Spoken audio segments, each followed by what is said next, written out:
Hi, it's Emily from Womankind Health, and I'm going to talk to you in this video about pelvic floor exercises.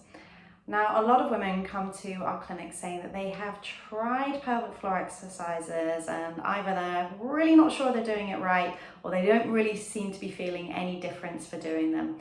And it's so important, if you're going to spend your time, your precious valuable time, investing in some rehab or some exercises, that they make a difference for you. And these two things are probably the two main issues we see undermining a pelvic floor program. Now, if you're not sure what the pelvic floor is, where it is, what it does, and why it's so important for your pelvic health, do check out our other video on what is the pelvic floor. And that will tell you everything you need to know about your pelvic floor. So in this video, I'm going to teach you how to actually activate your pelvic floor, but also release your pelvic floor.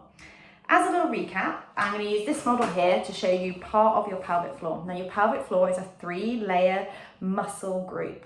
The outer layer tends to be more sensory function. This layer is your deepest layer, and as you can see, it's very much in a horseshoe shape. Now, if you've never seen the pelvic floor before, this might look like some attempt at kind of like a butterfly or whatever it is.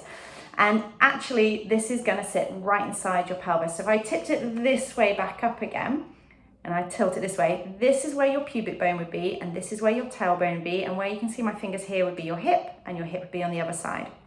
So let's spin this back round again for you to see.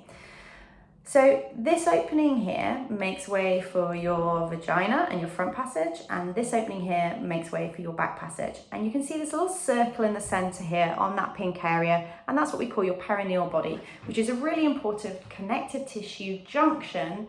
And not only is it important for your whole entire body, but incredibly important for your pelvic floor. So for some of you, you're probably thinking now, hang on a minute, I had an episiotomy or a tear in my delivery. And yes, you're right, that is going to potentially impact your pelvic floor and how it works, especially if there's still some long-standing or continued kind of soft tissue thickening from those scars.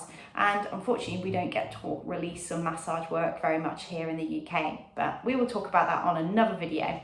So, pelvic floor. Often when we look at educational information, we see a flat line as our pelvic floor, or we get told it's like a trampoline that supports our pelvis. And I can understand that analogy in terms of the pelvic ring and how it sits in it. But as you can see, this is one big unit, but has lots of different aspects that have a slightly different role. And as you can see from this fanning effect, effectively it's almost like a kind of glide and slide and support that we see into those pelvic organs. Okay, so I'm going to go through some prompts, but also help you know whether or not you're activating your pelvic floor correctly. Now, let's have a go. Just have a go in the way that you would know how to do your pelvic floor squeeze, and just see whether or not you can feel anything happening, whether that's in your tummy, in your groin, maybe in your bottom cheeks.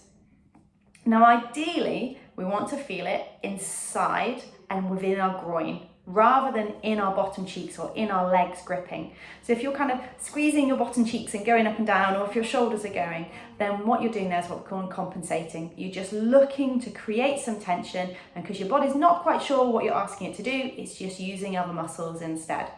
So I want you to see if you can, first of all, just relax your tummy, relax your sitting position, and especially if you're sitting on a firmer seat, just allow yourself to kind of sink into that chair and feel that chair pushing back up against you. And then see if you can isolate the pelvic floor in between the legs into the groin. So now we're going to see whether or not we can actually use your hands and use your feedback to actually feed back into the pelvic floor so you can really feel what's going on.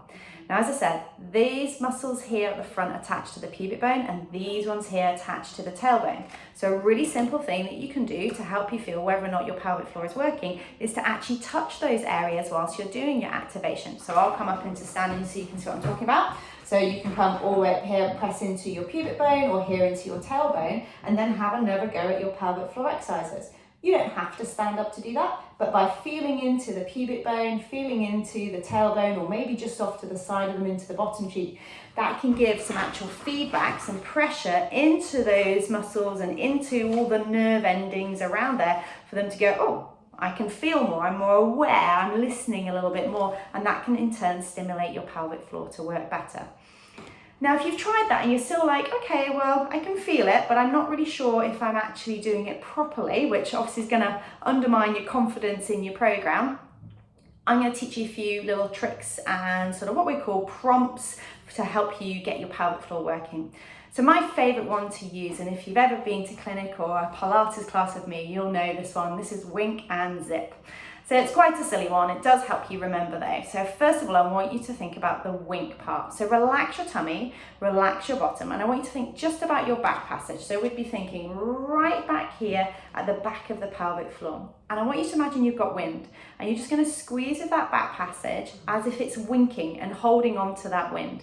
And you're going to hold it there and then let go. You might like to bring your fingers onto your tailbone to get some of that feedback into the tailbone, into the back part of the pelvic floor to feel that. You can even place your fingers directly through your underwear onto your back passage, and again, feel a little bit of sensation. You don't have to push, just literally touching it is enough to stimulate those nerve endings. Okay, so just wink, let go, and see if you can do it, letting all the other muscles relax, just isolating to the back passage. Okay, now I want you to imagine from that wink, you're going to close the gap between your back passage and your front passage, or your back passage and your pubic bone. So you're going to wink here at the back passage and then zip forwards as if you're closing a trouser zip. Imagine that trouser zip is longer rather than being on your lower tummy, it's all the way underneath your groin. So we're going to wink and then zip forwards. And you might find as you zip forwards, you feel a gathering around the opening for your urethra where you pass that urine, or around your clitoris, or around the front of your pelvis into that pubic bone. Okay, so wink and zip. Okay, have a go a couple of times and see how that feels for you. Now, I don't want you to despair if you're kind of like, oh no, still don't really understand, Emily, I don't really feel it. Another way you can think of it is as a diamond. So we've got the back corner of the diamond here on the tailbone, so thinking back passage and tailbone, each corner of the diamond out towards the hip. So imagine in your mind the inside of your hip, and then here at the pubic bone. So when we start and we're relaxed, our diamond is nice and big and soft. And then what you're going to do is try and simultaneously squeeze all four corners of that diamond and shrink it down. And then release. Have a go again. All four corners, shrink it down and release. So you're making that whole pelvic floor activation.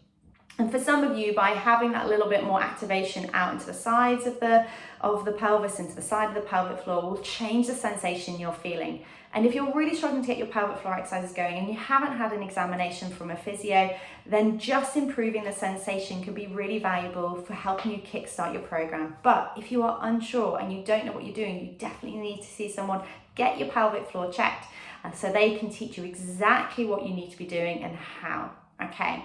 The last thing I'm going to go through is how often and, what position and all of that you should be doing it in.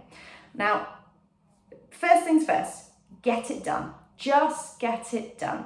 A lot of us just get to the end of the day and go, oh, forgot my pelvic floor exercises again. So I want you just to start by getting it done as a part of a daily practice. Now, ideally, if we need to strengthen the pelvic floor, which is another reason you should see a physio to see whether it's a strength issue or not, if you do need to strengthen your pelvic floor, you should be doing those exercises at least 3 times per day. We should be doing a variety of holds, short squeezes, and what we call submaximal. So a hold is where you activate the pelvic floor, you keep it there for about 8 to 10 seconds whilst you're breathing in and out nice and steadily, and then you release. Your short squeezes are sometimes called quick, which I think is a misrepresentation. So quick, we tend to see people like pulsing, which we kind of nickname the raving pelvic floor. You don't want to go raving with that pelvic floor. On, off, and then relax for a few seconds. And that allows that pelvic floor to soften and let go back to its resting tone. And then you go again, on, off. So it's a nice short and then release. And again, short, release. And you might notice this one, it's slightly more powerful, a little bit more snappy in terms of its activation. The last one is that gentle submaximal. So submaximal is it basically just means really, really light, really gentle. So I want you to activate your pelvic floor, either with your diamond squeeze or your wink and zip, or the version you were doing yourself, just so you can just feel it switching on. and then you're going to keep it there as light as possible. It's almost like it's just levitating on. You're holding it there, you're breathing normally, you're chatting away like I am right now, and then you're aiming for about 30 seconds and then release. Now with the holds, as we were saying, you want to be holding them for about 8 to 10 seconds, and the shorts as well are just on off. Both of those, you need to be aiming for around 8 to 10 repetitions if you're going to hit what the National Institute for Clinical Excellence, or NICE guidelines, recommends of 8 lots of each 3 times per day. The sub-maximals, obviously you're holding them for much longer, so you only need to do a few of those. But ultimately you start where you are. If that's once a day and you're finding it really hard just to get it going, just switch it on and let it go. And once the sensation starts to pick up, then you can start playing around with holds and shorts and sub-maximals. The other thing I want you to think about is variety in your program. If you're coming to me telling me that you're leaking or having problems, say when you're on your feet for an hour or you go running, but you're practicing your pelvic floor exercises sat at the traffic lights or sat at your desk, there's a big mismatch there in terms of your training and your problem. So we've got to marry up your training to meet the demands of the issue you're facing. So I want you to think about, have a go in laying, have a go on your hands and knees, have a go in standing, have a go in sitting, have a go in a squat position. So really play around with your pelvic floor. So you're not just in one position doing the same exercise again and again and again. Your body will stagnate with that. You may find that some of them you can't do, and that's absolutely fine. I want you to think about doing the hardest thing you can do, but still doing it really well. So if that is sitting and that's 6-second holds, and you can do your fast squeeze, your short squeezes, no problem, then that's great. You push yourself in the direction you need to. If you're fine sitting down, but as soon as you get up into standing, that's really hard, just make sure you're including 1 set of standing per day, and that's your challenge set. So I want you to think about doing 1 set per day as technique. Really fantastic. Make sure you're not holding your breath. Make sure you're getting that nice lift and you're doing the correct technique, whether that's holds, shorts or sub-maximals. I then want a set per day, which is a challenge. So either more repetitions or a harder position, or focusing on the one of those 3, which is the problem for you. And then last of all is what I call the bonus set, because quite frankly, it's a bonus if you get it done and if you're busy and working or at home with your kids. But really what it means is that it gets you up into the training zone. You're demanding enough out your body that it'll actually start getting stronger. And if you have any problems, any questions, or you need a checkup, please do contact us here at the clinic.